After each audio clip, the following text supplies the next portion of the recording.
Presence, the podcast for everyone interested in bodywork, embodiment, and somatic practices. I'm Andrew Rosenstock, your host and guide on this enlightening journey. With my expertise as a somatic movement therapist, yoga therapist, and certified rolfer, I'll merge clinical insight with real-world experience to enrich our discussions with our guests. Through engaging and informative talks, this podcast delves into mind-body paradigms, offering insights and strategies to empower personal growth. Your support is vital for our grassroots and lo-fi production. If you connect with our content, please leave a positive review and subscribe on your preferred platform. Your engagement helps us reach a broader audience and supports our mission. So thanks for tuning in today to Touching into Presence. Fasten your seatbelt as we embark on a journey to explore the transformative power of contemplative and somatic practices together. It was a pleasure to be in conversation today with Leslie Kaminoff. Leslie is a yoga educator inspired by the tradition of T.K.V. Desikachar. He's an internationally recognized specialist with 4 decades experience in the fields of yoga and breath anatomy. He leads workshops for many of the leading yoga associations, schools, and training programs in the world. Leslie's book, Yoga Anatomy, co-authored with Amy Matthews, has been a top-selling yoga book with well over 500,000 copies in print and translations into 23 languages. Leslie is the founder of The Breathing Project, a New York City-based nonprofit education corporation which ran highly respected year-long courses in yoga anatomy from 2003 to 2017. In our conversation today, we had a wide-ranging talk about our work, life experiences, and shared interest in yoga and bodywork. We discussed the importance of adapting to each individual's needs in teaching yoga, the core principles of yoga, the therapeutic effects, and the mind-body problem. Towards the end, we touched upon the importance of emotional regulation and the role of a yoga teacher. It was a very enjoyable conversation, and I wish it could have gone on for hours more. Leslie is a seasoned veteran in both the bodywork and yoga world, and his experience, wisdom, and compassion help make him a top leader of these subjects. So with that, let's begin our talk. Yeah, thanks for making some time, and thanks for adjusting. My schedule today just blew up, and I have a lot of sessions, so having that extra. Thank you. Yeah, I kept the day very open because it's my first day back from a teaching trip, so I always try to not overload myself first day back. Smart man. Yeah. You're someone actually I wanted to get for a while. I don't know. I never reached out. Then I heard you on the embodiment. Right. Embodied philosophy. Yeah. And I thought, damn. And I'll talk about sort of why when I heard that, I was like, oh, this is good. One of the things that I liked most about your conversation with Jacob was you mentioned a mutual friend, which I want to give a shout out, which is Andrew Tanner. Oh, sure. Yeah. I've known Andrew since I was probably 5 or 6 years old. Oh my goodness, really? Yeah, our parents are friends, and it's funny because we knew each other. We went separate ways, and then we reconnected, 10 odd years ago because we were on similar trajectories. And well, 10 years ago, he was just getting ready to start his stint with the Yoga Alliance, I believe. Yeah. I mean, I think I reconnected with him even maybe before that. He was doing his Dawn stuff. He was in New York. I was in New York. Oh, he was still with Dawn 10 years ago? Wow. Okay. No, maybe it was longer. Time Okay. falls away. And one of the things I love about Tanner is he calls me on my shit, which is needed. So yeah, big shout out. Cool. My yoga teacher training was a long time ago in San Francisco. And that sort of opened up a door where I was like, I'm not happy in life. And so I took a year off that turned into 12 years and became a nomad and did yoga teaching and body work and said, I will never end up in Boston. And got married and ended up in Boston. So not the worst place to end up. It's not. From a place of embodiment, it's very interesting because it's not very embodied. Because it's such a university town and everyone's walking around in their heads and so academics there. Yeah, partly. I make a joke that Boston's either brains or crystals, and the yoga community is that. It's either like very much into the rigid structure and this, or like, hey, everything, and there's I think that both of those lack a sense of embodiment. But yeah, part of it's the university, and part of it, what I would say is I understood Boston a lot more when I started working in Ireland because I saw the effects of being under a religious regime and the repression that came from it. And Boston is still culturally coming out of the oppression. There is for me, the nervous system of Boston has that, and it's coming out because there's more and more cultures coming in. but it still has a lot of that versus say New York, which has different sort of things, or California, which when I lived in San Francisco was which is not San Francisco as it is now, but it was a very, very different. So that's if you were doing your yoga training long enough ago in San Francisco, it was a very Iyengar heavy kind of a place. Yoga garden. It was yoga garden. Was that what it was called? There was a place that I used to do. And Piedmont also. There was a big. I actually got into yoga in New York City, but I started by going to New York Health and Racket because I didn't want to do yoga. I just wanted to stretch, and I found a teacher who brought a little bit, we ohmed in class, which you couldn't do in the gym. And that brought me into it. And then in San Francisco, I was, I just got more into a lot of yoga and then, that whole sort of thing. Yeah. One of the things that really struck out for me in that talk was, first of all, I love being wrong. And I was completely wrong because I remember thinking, this Leslie guy, this yoga anatomy, he blah, blah, blah. And then I heard you talk and I was like, I was completely wrong. You weren't just saying, hey, these are the muscles and this is how it is. You were doing what you needed to do, which is say, here's a map, not the map. And it sort of opened up a thought for me. I don't know how much you looked onto the podcast, but I'm a rolfer and I know you're in a bodywork scene. Uh-huh. There are a fair amount of rolfers who are yoga people, but there are a fair amount of people who come to rolfing, instructional integration for ways of spiritual bypassing. And then they find the yoga and they find it for ways of giving them what they want, but it still keeps them out of themselves. And they can quote everything, but they're not actually living in their body. And I heard when I was hearing you speak, and especially about yoga, I thought, all right, this is someone. Most of the yoga people I meet, I don't hear that. I don't feel that. I don't hear it in their voice. Most of the yoga people you meet haven't spent 20,000 hours with their, elbow deep in other people's bodies. Yes. Because the body worker part of my working life is really what sustained me for the majority of it prior to the book being published in 2007. Mm-hmm. But, I was doing like 10, 12 sessions a day. Really? For many, many years. Well, it was my really sole source of income.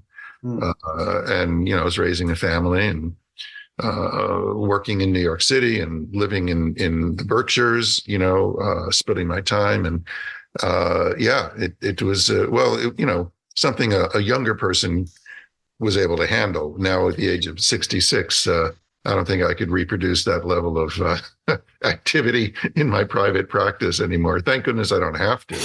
Yeah, I don't think, I'm not 66, I'm 44, but I don't think I could do 10 sessions a day. I once worked at a place where I was doing 8 55-minute sessions a day, basically back to back to back, small lunch, back to back to back. And that was a 2-week period where I did it for 14 days straight.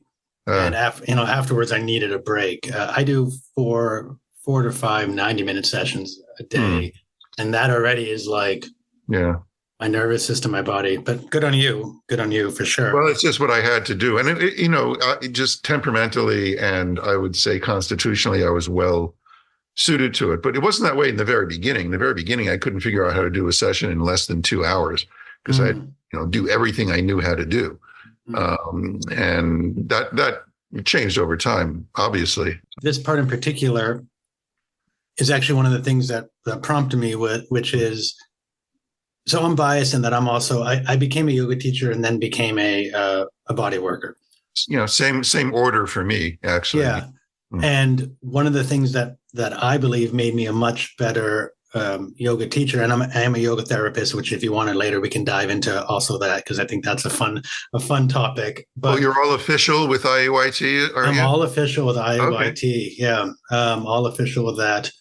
But I think what really made me a better better yoga teacher was working with human beings and seeing, this is how, and it wasn't replicating what I started by, I was living in Thailand and started studying Thai massage. Okay. And then started studying craniosacral therapy, and then later studied a little bit with Tom Myers, and then it wasn't really the right fit, and studied with the Rolf Institute. Continued on and on and on with osteopaths in Europe.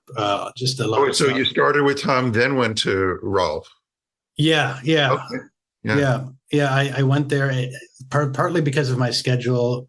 It was easier I was traveling. I was working. I would have these jobs where I'd work a month at like high-end wellness clinics and resorts, month or 2 months, work 30 days straight, and then take, build up and then go take classes. And Tom's schedule suited that better than the Institute, where you'd go for 3 months at a time.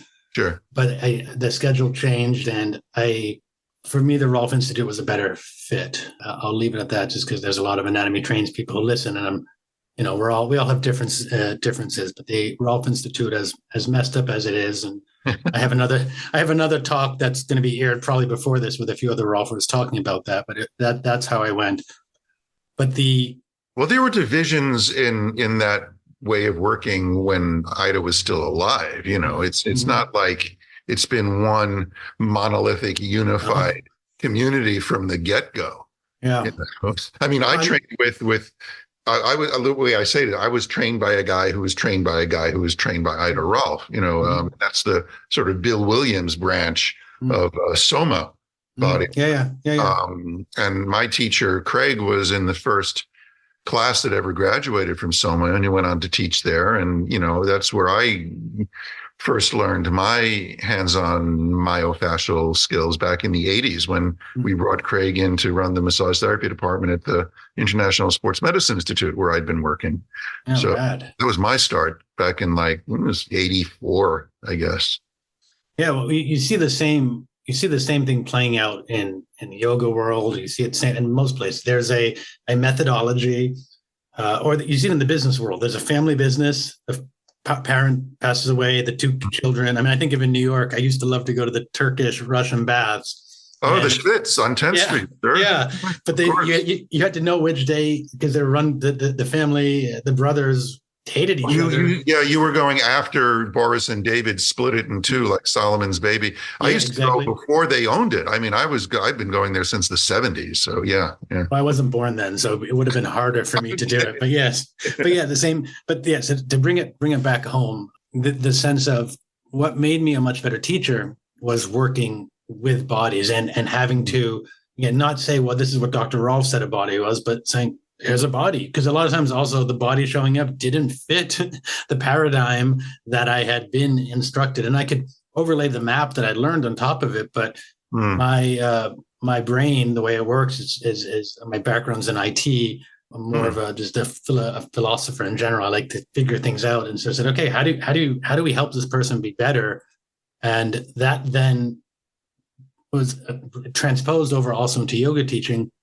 But I also would say, and I get flack for this, that it's all the same thing. We're working with a human being. It's if you're doing massage and you're working with someone, not just on the body, but you're helping their nervous system deregulate.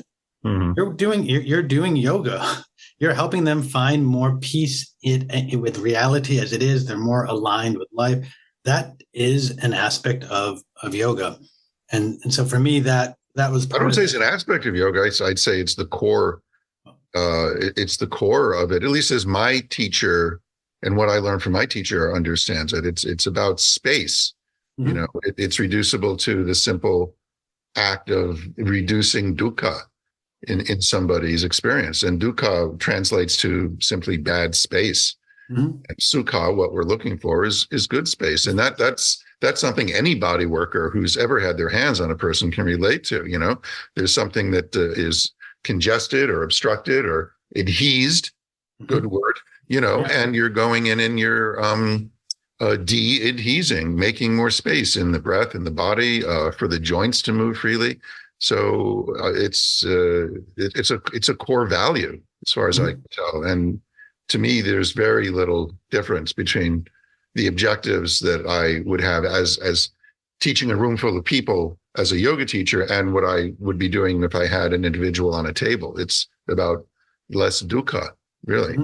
Yeah, more space that is breathable? How can they live and exhibit in the space? For me, a lot of my stuff is all about nervous system as a phenomenological occurrence, not just looking at the nerves. That's important, but how is this being orienting in space? And a unsafe or more dukkha is going to have contractions in various ways. And the more that they can actually soften on the table, the more that they're able to be in space, the more they're able to just be without subconscious or we can go to karmic if we want. I generally stay out of that realm, but subconscious holdings, lack of space in their body. And how do you help that out? And that to me is, I appreciate you saying it's not the aspect, it's the core. It's the core of yoga, which is to me why yoga is a very embodied practice, which I didn't know at first. For me, yoga, like I think many people, was asana. That was yoga. The breath was even there for me at first to make the asana better, which is ironic for lots of reasons. As opposed to the asana being there to make the breath better, is that what evolved? Yeah, I think a lot of people end up going for that. They say I'm going to do. I think the realm of many people is asana is what drives them. I mean, if you talk to most people right now and you say yoga, they're going to think asana. So most people get into it for the asana, and then a lot of them start to realize, oh, they're not breathing in a certain way, probably because their yoga teacher, who knows very little bit of breath, tells them, hey, you're not breathing in a certain way. And so then they start to do pranayama because the teacher said that. And so they get into it from that way. That's how I find a lot of people. I don't know if you have an opposite view on that. Well, I think it's very individual, the pathways people find into themselves, just as individual as the, factors that make people move away from themselves. But, you can definitely look at overall patterns and see what works for the majority of people. I would say it a little differently, probably, that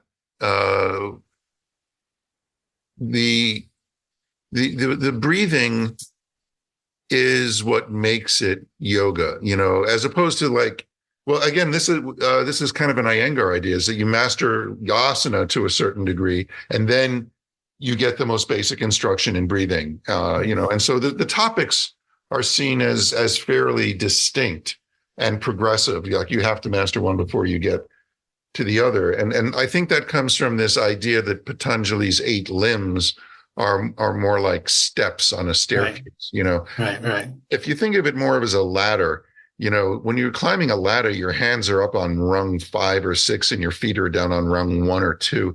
It's like the limbs are addressing the different koshas, the different aspects of our being, and we don't live in just one at a time, and we don't master the practices related to each kosha one at a time. We use our whole selves in everything we do, and we can use more of ourselves the more we practice something like yoga. So my teacher Desikachar saw the breath as something that was important to connect with in the practice right from the get-go. Like from day one, first exercise, you will be asked to breathe with a certain movement a certain way. And that's what for him made it yoga, and it was sort of a guiding principle. Like if you're doing something in your physical practice that's so intense that it kind of forces you to lose touch with what your breath is up to, he would say at that point, you've ceased to actually do yoga. Mm-hmm. You could be doing something useful. You could be doing calisthenics or, dance or,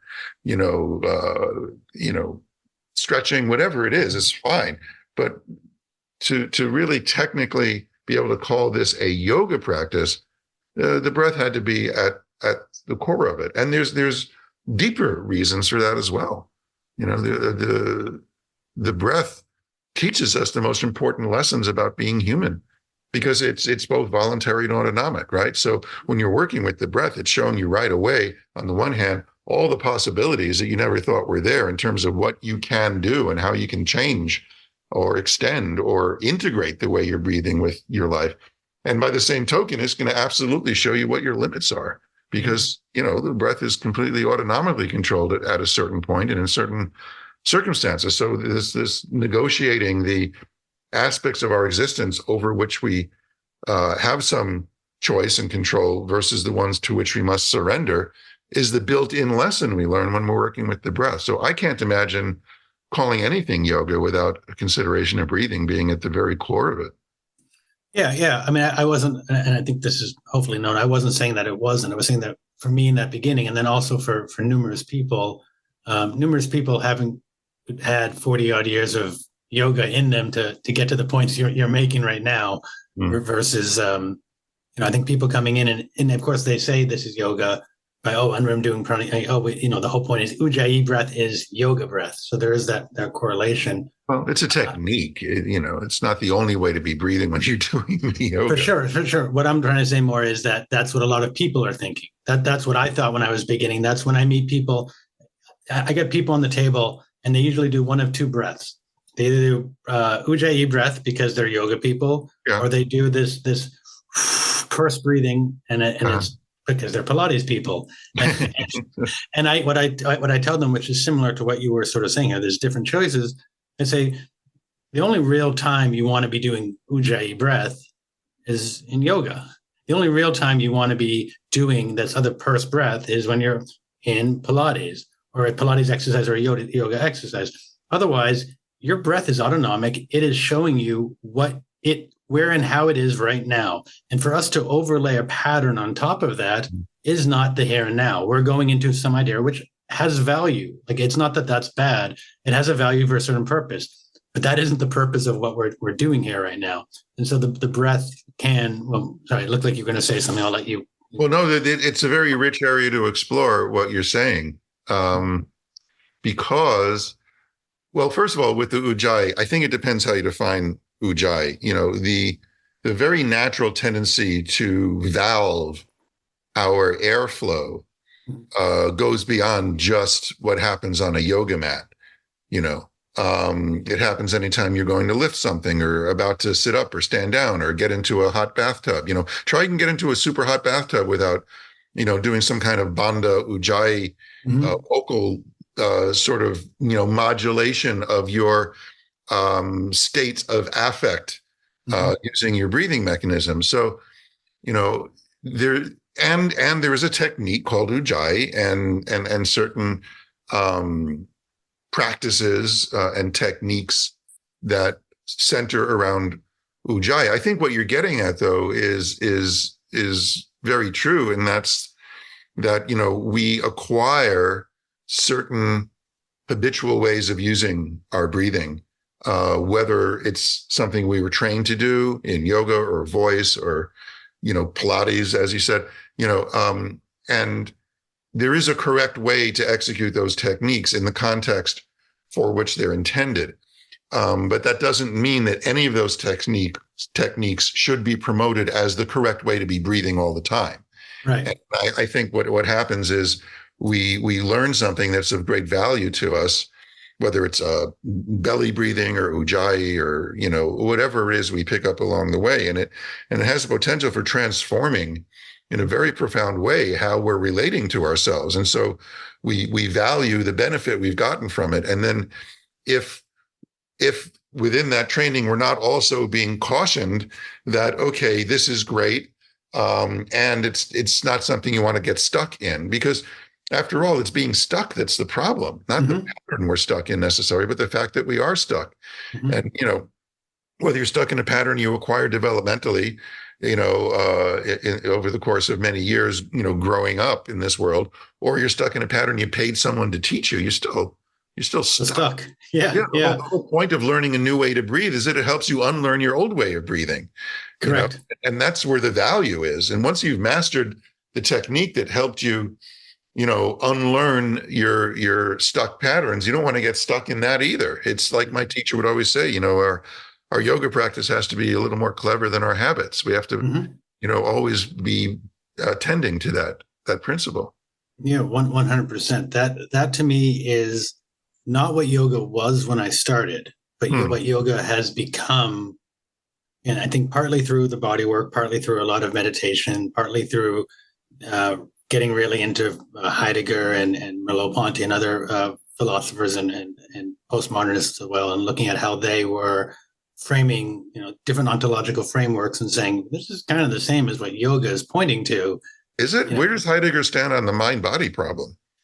Well, I would say that Heidegger's way of looking at Dasein is beingness, that it's actually it is a total presence of being with the world as it is. Mm-hmm. His student, in particular, Merleau-Ponty, is one who brings more of the mind body in, where he starts to talk about the flesh of the world. He talks about, for him, the world comes in through the senses. It is the senses of which we are in relating with the world. Senses then go up to a cortical or even subcortical framework. He wouldn't use those words, but they go up into a mind that creates values of them. But the values are all learned habits of what could or couldn't be. It's the actual senses that which I would say is the body. And for me, that's non-dual. Like, it's very much there's a body existing within a world as it is. And then there's a mind that labels the world as it is. And whatever the mind says is true for the person until they can start to get out of that framework and list and just say, hey, here's this body. What's actually happening preconceptually prior to my recognition of it? That's where I'd say that stuff comes in. Okay. Well, you see, I would like these kind of conversations in an accessible way to be happening more and more in yoga teacher trainings, because what usually happens is people just get dumped with a whole lot of Vedanta philosophy of one kind or another, which is, I'd say, anti-embodied philosophy. Yeah. Because it creates such a strong division between matter and spirit. And if you look at the heart of yoga metaphysics in terms of Sankhya, you got that thing going on too, really, with the Purusha Prakriti distinction. My teacher was very insistent that people recognize that there is a difference, though, between Vedanta and yoga in terms of the darshanas. Certainly, they're different systems altogether with different different tattvas. Different tattvas. You have extra tattvas in Vedanta. Yeah, but they don't agree with you. No, they don't fundamentally agree with you. They have to refute each other, in fact, to establish their own viewpoint.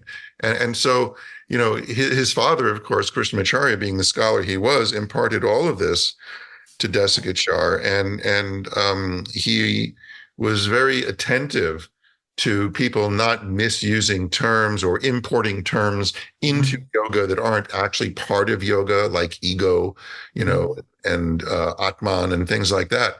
And so, when I recall the exchanges I've had with Desikachar, most of them were surrounding topics like this, the practicalities of the asana practice and the breathing and all of that. I certainly absorbed, and it's transformed me tremendously. But when I had one-on-one time with him, it was usually about, philosophical issues. And he was very reluctant to give me any kind of pre-digested answers to my very insistent questions. Well, you could. I mean, that's to me. Yeah, I mean, that's what I do with my clients, and they sometimes don't love that at first. But what I say is, I am trying to get you to unlearn your beliefs. Anything I tell you is putting a new layering on. I'm going to question you. I'm going to have you start to figure out. I'll point things in this way or that, but ultimately, it's also the feeling of that. I'll pause that idea for a moment, and just to go back to before. I've been trying to get these talks in various yoga communities, but the problem is most yoga people I know, they don't want this because it goes against what they understand, and they feel threatened by it. Much like when I hated the yoga philosophy at first because it made no sense to me. And the reason it made no sense to me is because Tantra and Samkhya were mixed together. Two lineages that had really very little to do with each other, but the teachers didn't know that. They just called it yoga. And then I later studied with Carlos Pomeda accidentally. I don't know if you know Carlos at all. I've heard the name, but I'm not really familiar with. There's a few scholars who are also practitioners, and I fell into him. And almost everything I had learned in my first yoga training, philosophically speaking, he disproved, and I hated it because it was going against. It was my ego, to throw that word in there. My identity had said, "This is what I know," and who. But everything he said had factual he was a scholarly academic, which you could say, what does that really mean? But it actually started to make more sense. But the problem was now I'm learning one way, but the majority knows another way. And they don't usually want the other. They don't want the person coming in saying, hey, I see this, but hey, what about this? So I'm with you. I want to get more of these in there because it also, for me, relates to embodiment. It relates also to like a somatic practice. The somatic practice comes from a term from a guy named Thomas Hanna, but Thomas Hanna ripped off Merleau-Ponty. Merleau-Ponty is the one who talked about Liebe and Corpa, the idea of lived body. It was a German word. Hanna later took on soma. He took the Greek or the Roman. I always confused the two, and said, "Oh, it's the lived body." And that practice comes out of, because Hanna was a philosopher. It comes out of Merleau-Ponty. It comes out of that lived experiential aspect. And I'm trying. I'd love to bring more of that in, but it's controversial because it's not the norm. And you and I think, get that, but which is one of the reasons I heard you and I said, I want to get this guy on. He seems to get this thing, I feel like I'm seeing all these things and nobody sees it. And then you hear someone who's also as accredited as you. And I said, all right, this is good stuff. I would take exception to the accreditation description. No, seriously, I barely got out of high school. I'm an autodidact. I didn't even know what that term existed because I was probably playing hooky when they covered it in the school, because that's what I did. I just went off and did my own thing and learned by observing and absorbing. And I was very fortunate to be in proximity to people who were really, really good at what they did. Like Craig, I mentioned, my bodywork teacher, our boss at the time, Dr. Leroy Perry, who is the founder of the International Sports Medicine Institute, is a chiropractic orthopedist, very famous for working with athletes, a real pioneer in bringing chiropractic and biomechanical techniques into like world-class athletic training and rehab. So I was very fortunate to be surrounded by all of that. And then later when I came back to New York, I was working for an osteopath who specialized in dance medicine. And, but I credentials, accreditation, I got no letters after my name. Yeah. I mean, first of all, the term now would be neurodivergent, right? That's what you are. You were neurodivergent. But yeah, you may not have been accredited in that way, but you have a lot of credits now, or people all know who you are. That's more of what I meant. I don't. There are many people who go, like in this case, the Rolf Institute, yoga therapy. There's many people who have all the pieces of paper, but they don't embody it. So what's the use, besides a sense of, look at me and I can do this. I'm not concerned with that. I'm concerned with, how does the person sound? How do they move?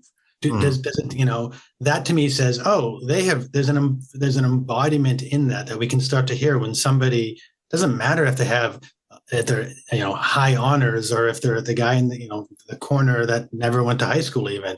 How are they holding themselves in there? How are they representing themselves? And for me, there is a sound of a more, I don't want to say more embodied, that you get into sort of aspects there, a more deeper, we might say, or a richer embodied person, somebody who has taken time to clean, to clear the dukkha's. And I'm not saying you're clean by any means, don't get me wrong. And I'm not saying I'm clean by any means. I'm saying that people like us, as I take it, are doing the work to clear. And as you clear, the vessel changes its shape and there's a different resonance to it. Well, sure. And also, it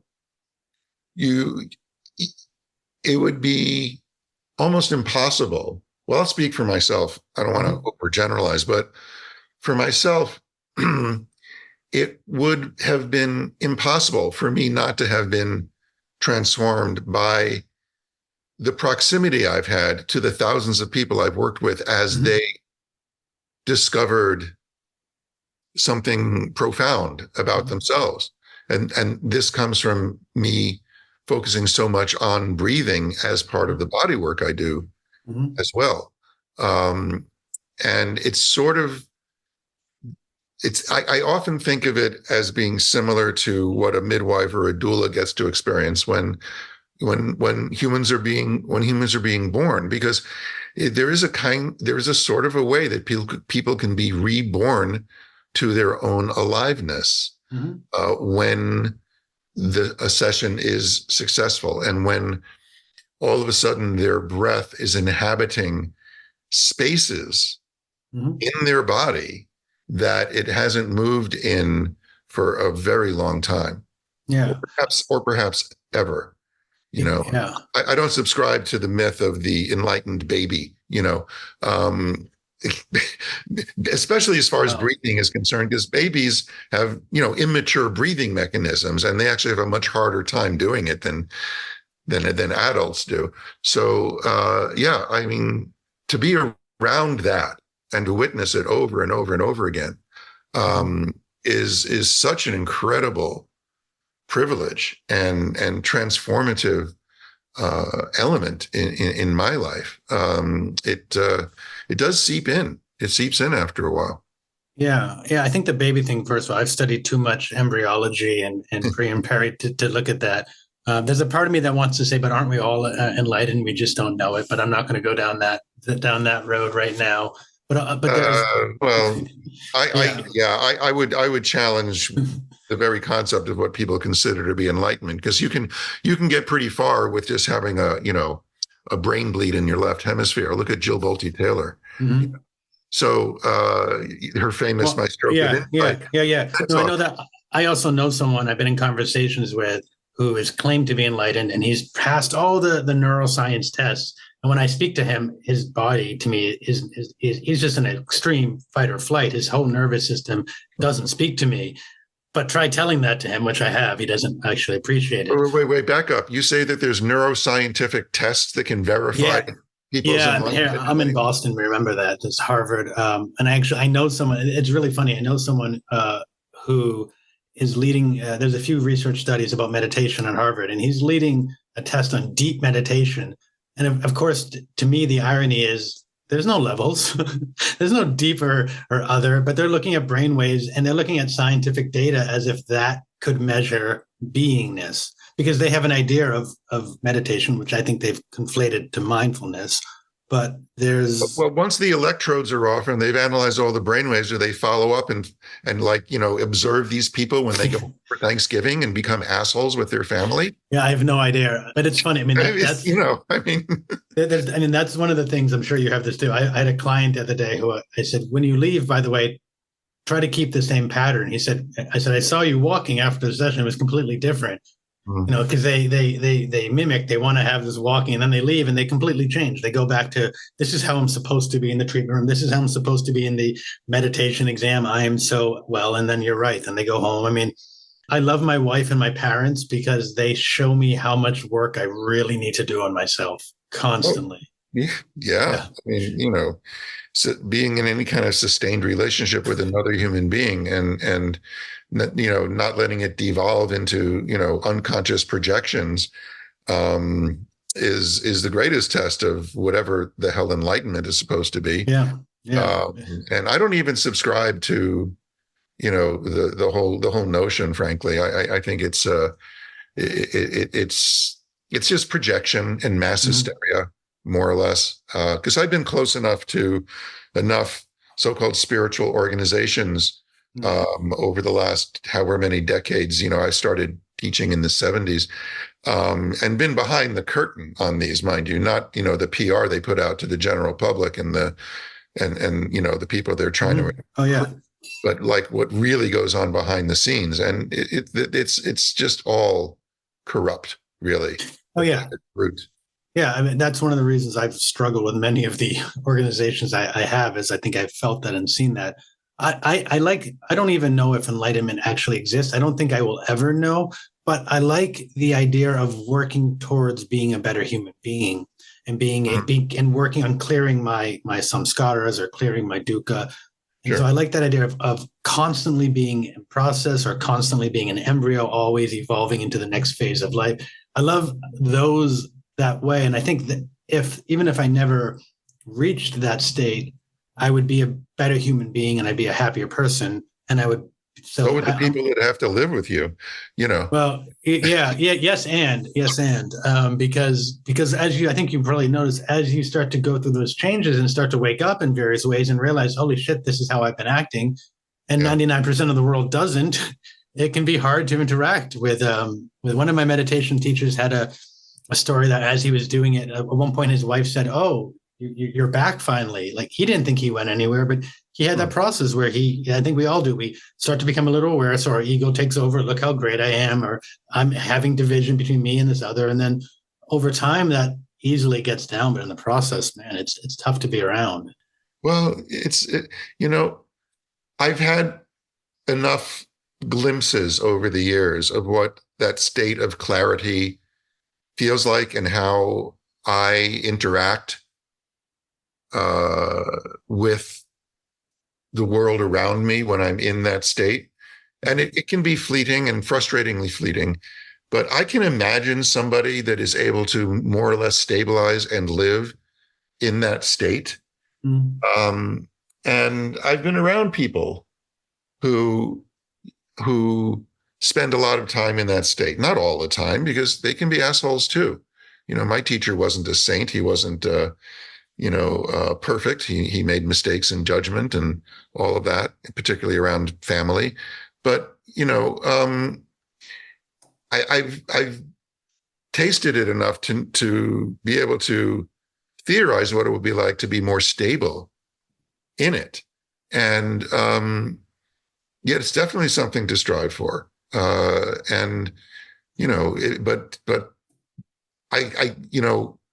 I don't think someone that was sort of stabilized in that state would care to be referred to as enlightened. Oh, for sure. And would certainly not be willing to accept other people's projections based on their perception that they are enlightened. And so these teachers walking around who have their followers' projections hanging all over them, not to mention their bank accounts, they're charlatans. They're really not fundamentally good people. And I suppose everyone's learning whatever it is they need to learn in that particular karmic dance. But, I have an extreme allergy to that sort of thing after all these years, and can sniff it out, even a whiff of it, from 100 yards away at this point. Well, I think a few things why you can sniff it out is actually what you mentioned when you talked about a state of clarity. You used two ways to describe it that were very great. One is how it feels like, and the other was the taste of it, sensuality. It is not a thought.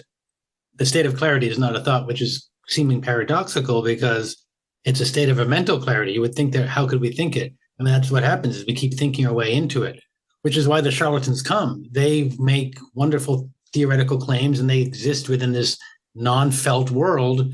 And it makes a lot of sense to them. They don't think they're charlatans. They think they're onto something in some way. And that takes over because the body isn't there and it's just this mental thing.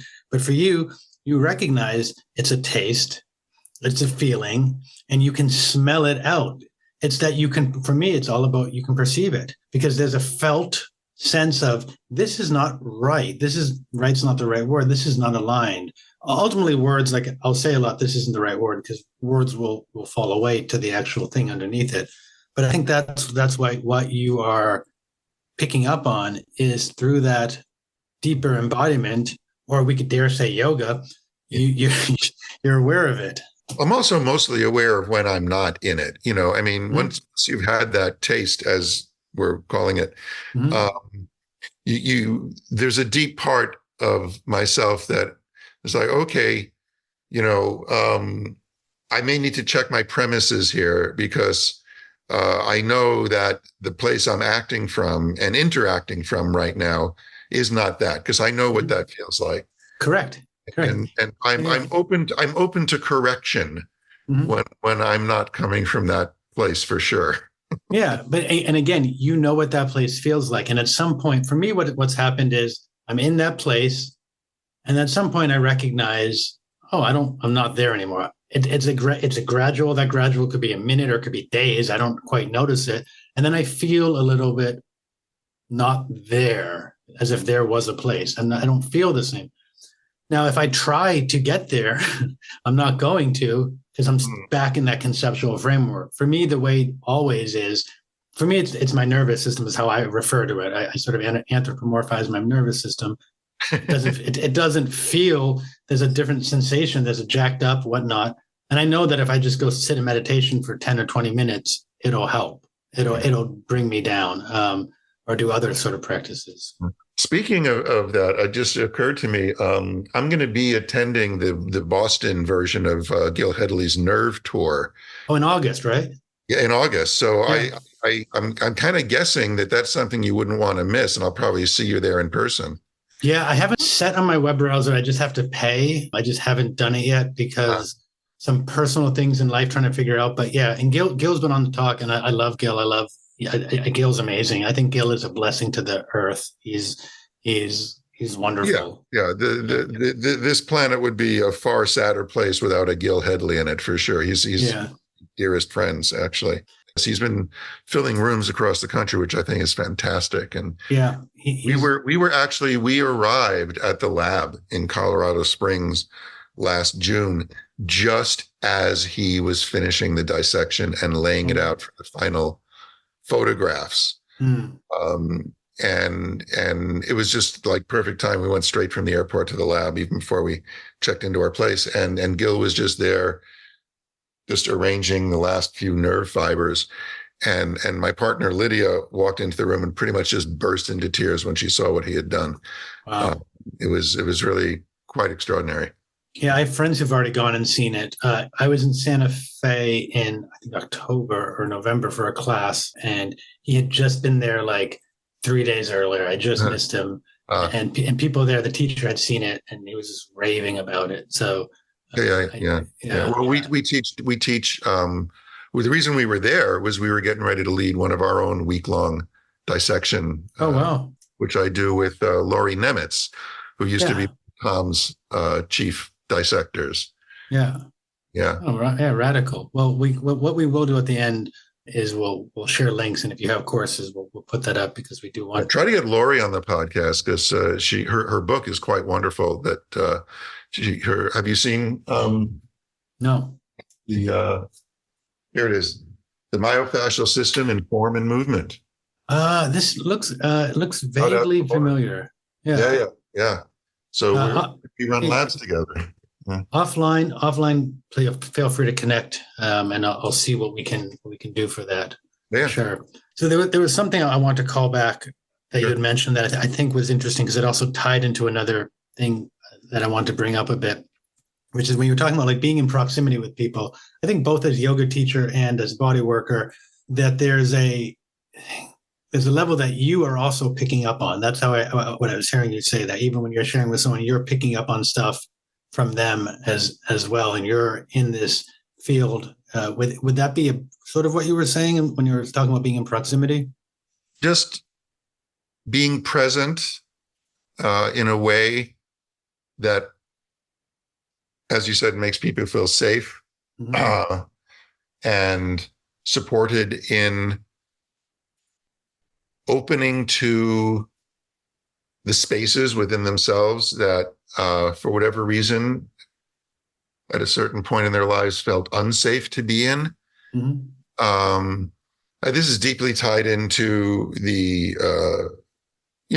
one of our key developmental milestones, of course, which is the ability to regulate affect.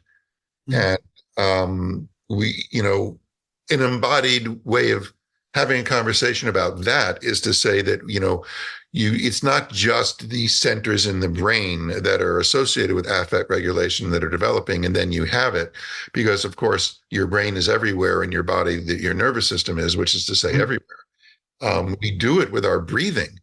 We do it with how much we permit or restrict movement within ourselves that creates sensation, creates feedback, creates interoception and proprioception. And breathing is such a global movement of our innards, so to speak, that it's deeply tied into how we regulate affect. And, when you're dealing with people that have had difficult development, trauma, or just difficult life situations in general, we arrive with a whole set of patterns and habits that keep us safe from ourselves, from what we're feeling within ourselves. And because I've approached the hands-on practice from that perspective for so long, I can easily see how some of the just, mechanical, spinal, gravitational issues people are having are so deeply entwined with how they're breathing, how they're not breathing, and what they're, as I said, permitting or not permitting themselves to feel. This was one of the issues I had with Dr. Sarno's thesis, by the way. Oh, yeah. As transformative and helpful as his perspective has been, and I refer to him a lot.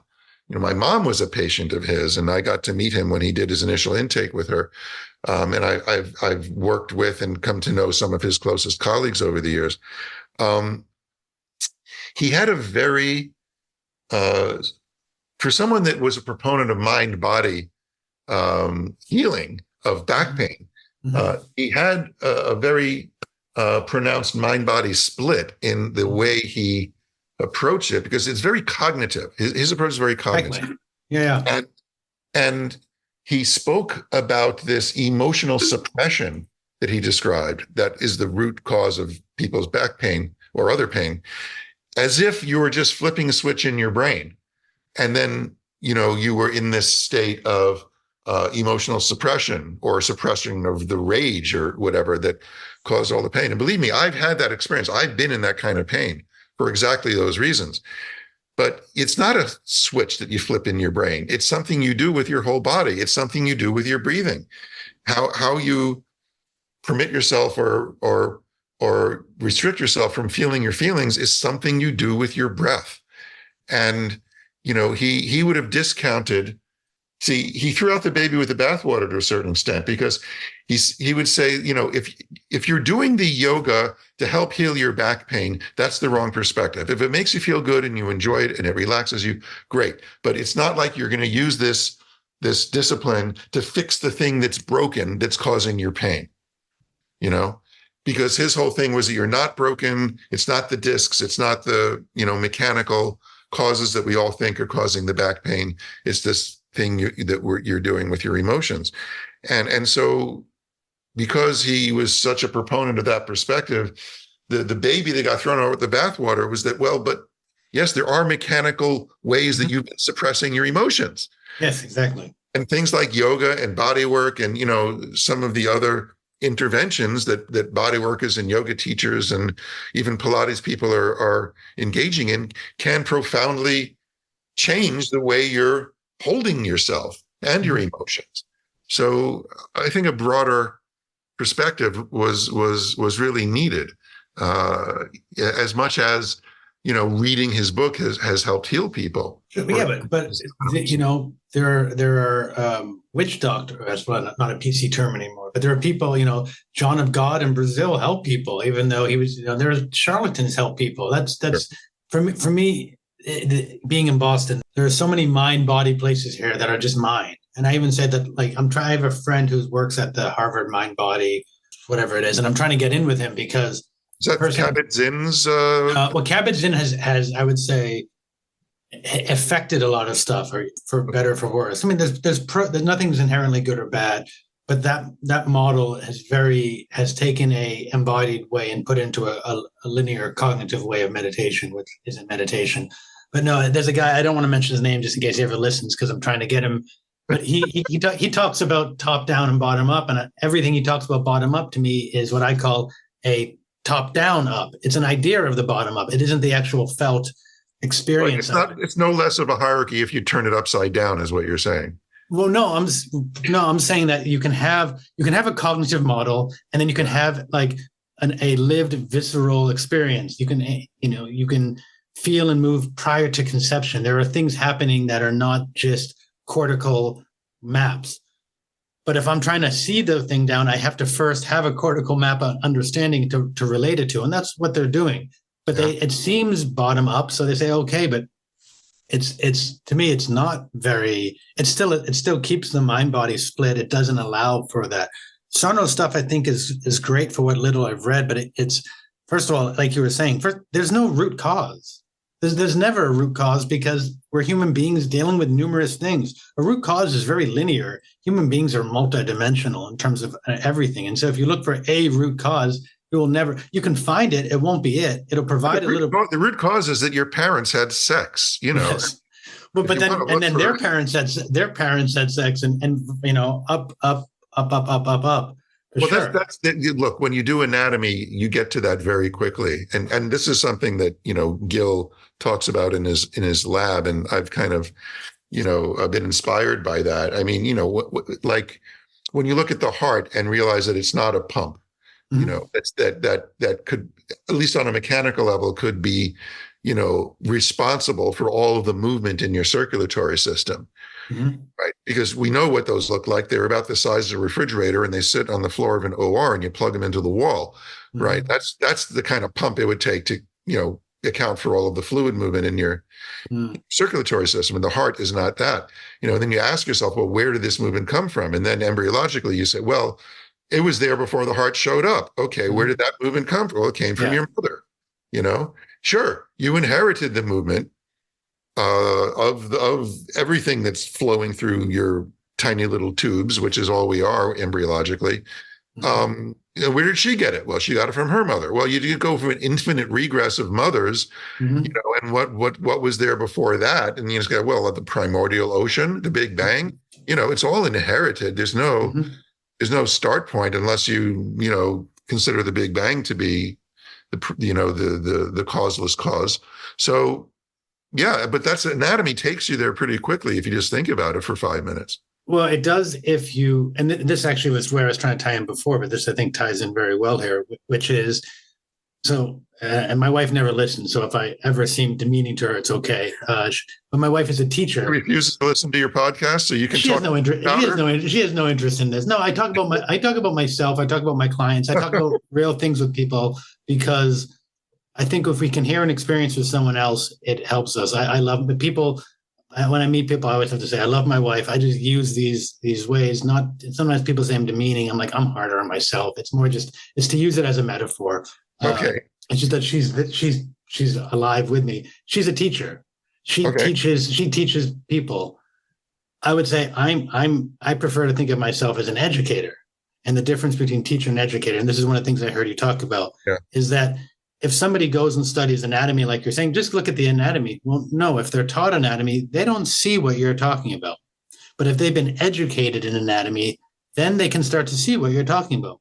Because the teaching is to get the information passed down and say, okay, guru, teacher, instructor, professor, whatever has said this is what it is. I take this information, I now pass it back here. Okay. And that's how most education is.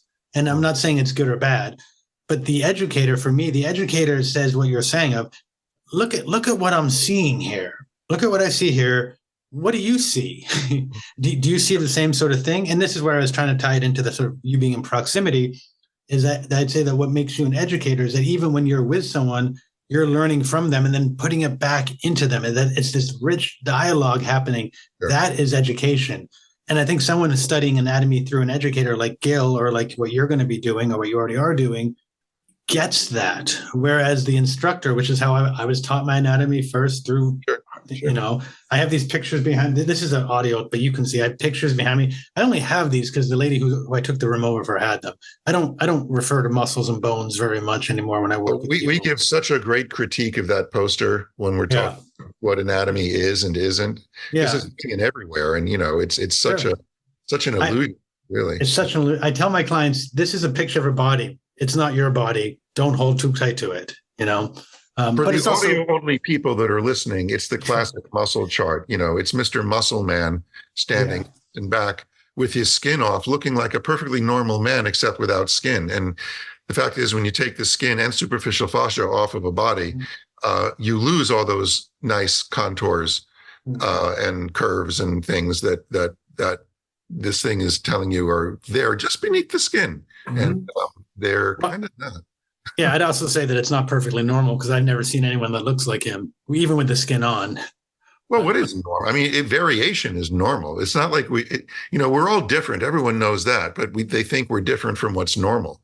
And that's the illusion. Difference is the norm. That's a different concept altogether.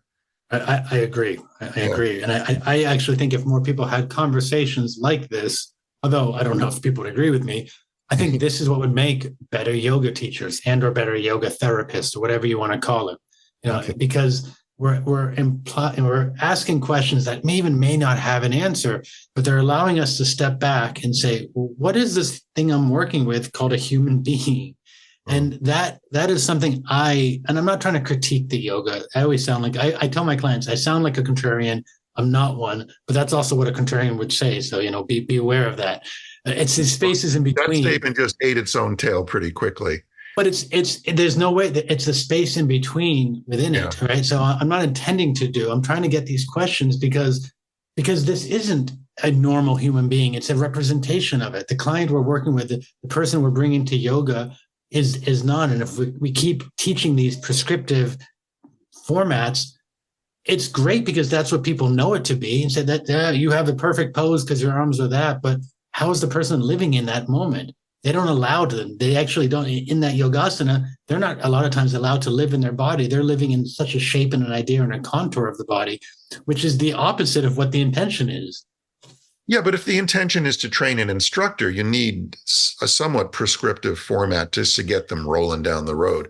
Yeah. I think that's what I was talking about on the podcast a lot is, this distinction I make between an instructor and a teacher and an educator and all of that. When it boils down to it, you take a bunch of people and put them through a 200-hour training, and what can you reasonably expect them to do at the end of that when you put them in front of a room full of people? They had to have been given some kind of formula, some kind of structure, some kind of framework for understanding, and it's probably going to be pretty prescriptive, to start with. That's how I started. I'm laughing internally because I'm having a conversation with two Rolfers about this, and one of them just keeps shitting on the Rolf Institute, which is fine. I'm down for being too formulaic in their and education. His thing is it is either too formulaic or it didn't teach the thing or it doesn't even. And I while I don't agree with him, what I just said about 20 minutes before our call start is, would you be where you were if you had not gone through the training you had gone through? And most likely no. And so for me, this is the struggle. Is I'm with you. You need the basic whatever. Prescriptive model to get off the prescriptive. And yet, if our current prescriptive model, are there changes we can do to make the current prescriptive more aligned, more refined? For me, I don't know. And I think that we've gone down we've gone so far away from my understanding of yoga that that the new norm is something that I don't know if we can. Well, I don't know if it's even that necessary. I mean, I don't think it has to be. Well, that's for each individual person putting a curriculum together to decide. But I think rather than, refining or redefining it, just contextualizing it, saying, look, this isn't the be all and end all. You're not a teacher when I graduate you from this 200. You're an instructor. And that was the case I tried to make from the get-go in terms of the letters you stick after someone's name when they register with the Alliance. But, to just have reasonable expectations of what that level of training will get you and what it and then what it's going to potentially lead to if you keep pulling on that thread and following that path. Keep in mind, most people who take 200 hours never have any intention of becoming any kind of a professional teacher. I had no intention, none whatsoever at all. Yeah. I mean, how many people that go through the Rolf Institute intend to, earn their sole professional living by... Most. Yeah. So it's a different thing, right? It's not the same kind of conversation. One is a professional kind of a vocational sort of training for a job that you really intend to pursue. With the 200-hour thing with yoga, I think we all know that a lot of people do it because it's just a cheaper way of getting a lot more intensive training than if you just paid for those hours by going to open classes. Yeah. I actually did it. I like to make fun of myself. I did it because I was cheap, and I figured if I spent the $3,000 to do it, I could learn to be a teacher. I never need to go to class again. I figured after a year or two, I would have made my money back. That was one of the main reasons why I did it. Where did you do your teacher's training, by the way? I did it. So I did. It's been a while since I've listed it all off. 200 at Laughing Lotus in San Francisco with Dana and Jasmine. Oh, okay. I did a bunch of Anya Sauer training in different parts because I was a nomad. I did it in Bali with different people, Thailand with different people. Mm-hmm. I did a lot of acro yoga training, and then I did a 500-hour yoga therapy through what was then called integrative yoga therapy. And then it got bought out when I did my 1,000-hour by Kripalu, and I still don't actually remember when that happened, when they took well, that was integrative yoga therapy. That wasn't Mukunda's program. That was structural. No, it was Joseph LePage. LePage, right. That was He still has the 200-hour, I guess, but Kripalu bought the other. And I still don't know where, I don't remember because it was in that transition. I think technically I'm in integrative yoga, but a month or a week later, it became Kripalu. It's all. Well, you had enough hours to convince IAYT to, let you in the club. So, Yeah. I mean, I probably had at some point over 2,000 to 3,000 hours of study within it. A lot of it, but a lot more in philosophy over time, because the philosophy is what really. So it's starting with Carlos, and then later studying with Harish and Christopher Wallace, and then later with Jim Mallinson and the SOAS people, Graham. The whole SOAS crew. Yeah, the whole SOAS crew. And then actually really kind of saying, and then that's where phenomenology came in, where it said, this is similar, but it kind of takes me to a further realm. I'm going to go a little bit more into that realm. And then also embodiment. So getting into Rolf, and then getting into Rolf movement, and getting into Bonnie Bainbridge Cohen stuff, and various forms of I think that all these things, the embodiment can't really, once you put a label on it, you're no longer within it. We're in this this structureless structure type thing, but that's what really captured. Back in the 80s, when Bonnie Bainbridge Cohen was still in Western Massachusetts. My first wife was actually the head of the Practitioners Association for many years. Yeah. And I remember sitting in and taking some of those workshops with her in Amherst, and saying to Bonnie, I think every yoga teacher should be doing this stuff. For sure. This is amazing stuff, body mind centering. Mm-hmm. And it was actually Donna Fari, I think, who really introduced the yoga world through some articles that she wrote for Yoga Journal, and eventually her books, to some of the BMC principles. And of course, Amy, who wrote the book with her, is one of the most senior teachers of not just body mind centering, but infant developmental movement education. Mm-hmm. So I've been steeped in that stuff for quite a while, and I consider Amy to be someone that I've learned a considerable amount from, just having run the breathing project with her and collaborated on the book, and having discussions kind of like this on a fairly ongoing basis when our offices were just across the hall from each other. Well, yeah, she's a powerhouse, and this what you kind of mentioned was one of the reasons I wanted to start the podcast. Is I would have calls with colleagues about the work we're doing, and we get into these discussions about what is it we're doing and how, and at these sort of getting into the roots of it, getting into all that was so rich, and we'd feel great, and it was really helpful for my nervous system to ground it in and to hear other perspectives. And that's one of the things. So I started the podcast partly because of that. And then it's a small podcast, but I love meeting people who I've never met, or getting texts and they say, I love this talk. It provided such an insight in a way. It gave me this other way of seeing things. And I think that's one of my missions is I have no interest to be famous. I have a lot of clients who are celebrities, and I always kind of hid away from them. I hung out with them, but I never wanted to be in the limelight. But I want to make a change in the world, and it's small. But I think these sort of talks, they start to change the narrative that is there, and it allows for I would agree with you that I think if more yoga teachers really studied Bonnie's work, it would be so wonderful. Because it's amazing, and it's getting there.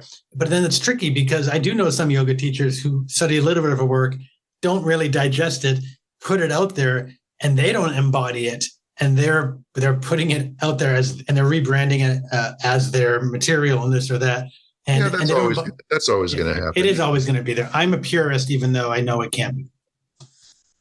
Yeah. No, I'm always going to the digestive metaphor where, you wouldn't dream of just regurgitating a meal to share it with someone else, but, do it with information.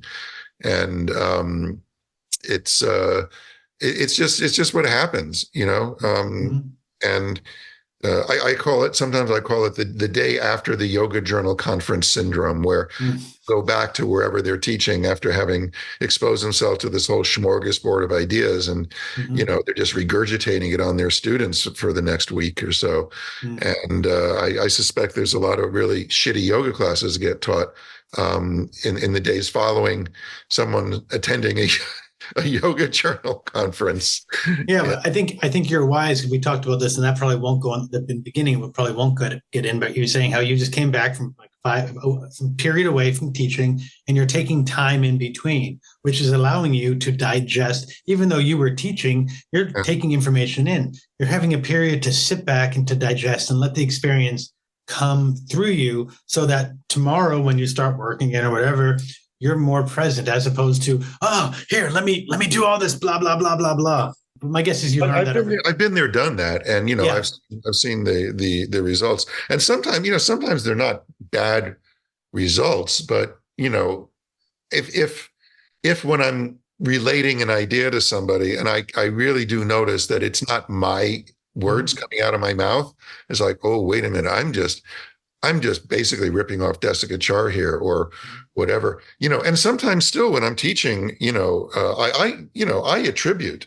if I'm saying something that I very clearly lifted from somebody else that inspired me, whether it's Desikachar or Amy or Bonnie or anyone, I give them credit. I think proper attribution is fine, but to do that and let your audience think that it's your ideas that are coming out of your mouth when they're really someone else's, that just wouldn't really sit right with me.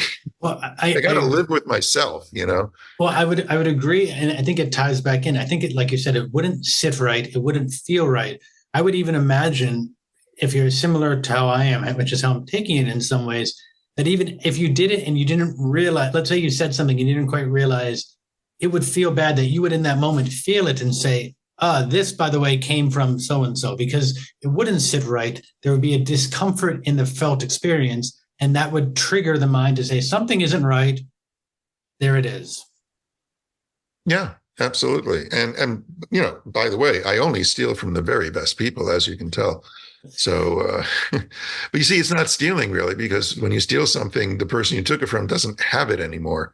So ideas really aren't like that. And same with yoga, this whole cultural appropriation thing. I don't even want to get started on that. Yeah, I think you and I probably have similar ideas about that, but there's a certain narrative that is half-baked, I guess I could say at best. And, it's a lot of that's tied to ego and identity. And I also recognize when I say something like, hey, this should be this way, or I'd like it more pure, that's just my ego and identity going through. I'm aware of that and I'm working on that.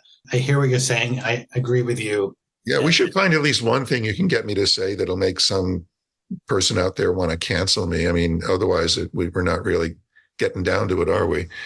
Well, I think I was going to say, I think the people who listen to this wouldn't do that, but that's not true. But I have a sense that more of the people who listen are a little bit more introspective and a little more thought provoking. And I find that people like that are less interested in canceling, because there's more of a sense of safety within themselves. And therefore, why do I need to cancel you? Well, what harm? I mean, there's harm if you're actually harming someone, but okay, he's a dick, he's an ass, he's saying this, he's wrong. Okay, I don't need to cancel him, but I can speak up and I can share stuff, but I'm not going to say, hey, down. But I might say, Leslie said this and I don't agree with it. But that's because I have the safety in my container. Well, sure. I mean, yeah, I don't think I mean, the psychopathology of cancel culture, I think, has been discussed pretty well by smarter people than me. But it's no fun when you're on the, on the end of that stick, and people are, calling the people that are hosting your workshops, telling them that they shouldn't be platforming me, or, So I've definitely had a little bit of that come my way, and it's I don't think you could be 40 years in the business and not have that. Or I would say if you've gone 40 years in the business and you haven't had that, you're probably not doing something right. Although I don't think Bonnie's had that, so I don't want to say that fully. The way I say it is that part of my job description is to rub the right people the wrong way.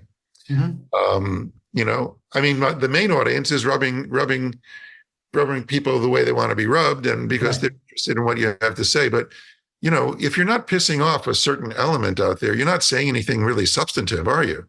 No, I got kicked off of a meditation app because I was, or a group forum, because I was provoking, and I subsequently said, well, if you have Alan Watts on your app, he's doing the same thing, but they wanted their thing. The point is, I would use slightly different words than you. Instead of pissing off, I would say, if you're not provoking, like a little bit of provocation is very healthy. It's what allows, if there's no friction in life, we die. So a little bit of provocation can be very helpful. It has to be the right place and the right time and all that. But yes, but the problem is that too many people have become too attached to their ideas, and they say, well, you provide provocation, you're attacking my ideas, which is really me. I don't like you. Let's cancel this person. Yeah. Yeah. No, I've learned to be a little more skillful in picking my topics and the timing of what I say and to whom and all of that.